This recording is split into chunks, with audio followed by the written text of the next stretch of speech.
আসসালামু আলাইকুম। আমি এখন কিছু কথা বলতে চাচ্ছি ত্রাণ নিয়ে।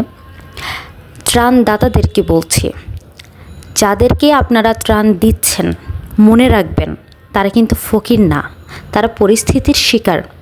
তারা আগে আপনাদের থেকেও হয়তো বড়লোক ছিল বা আপনাদের থেকে গরিব ছিল, কিন্তু এখন পরিস্থিতির কারণে তারা সবাই সমান।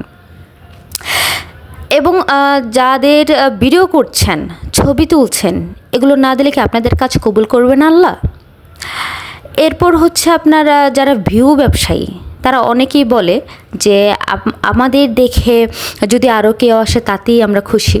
প্রথমত আমার কথা হচ্ছে, যাদের দেওয়ার ইচ্ছা তারা এমনিই যাবে, আপনার ভিডিও দেখে না। কারণ এই কাহিনী সবাই জানে এবং বিশ্বের সবাই জানে, এই পরিস্থিতি দেখতেছে সবাই। সো যার বিবেক বলবে যে আমার যাওয়া দরকার, তারাই যাবে।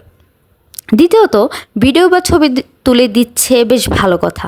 স্টিকার আছে যাতে দিয়ে মুখ চেনা না যায়, কারণ তাদের পরিবার আছে, তারা তো এক সময় দেখবে, এই পরিস্থিতি সবসময় থাকবে না। তো তাদের এটা যেহেতু সোশ্যাল মিডিয়া থেকে যাবে, তাদের দেখলে কষ্ট লাগবে।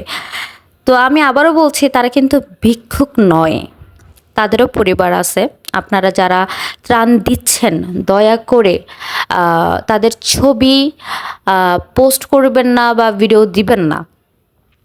তাদের পরিবার আছে, যদি দিয়েও থাকেন, যারা ভিউ ব্যবসায়ী তাদেরকে বলছি, যারা যদি দিয়েও থাকেন, দিতে ইচ্ছে করে, আপনারা স্টিকার দিয়ে মুখটা ঢেকে দিবেন যাতে বোঝা না যায়, বা এমনভাবে ভিডিও করবেন যাতে তাদের মুখ দেখা না যায়।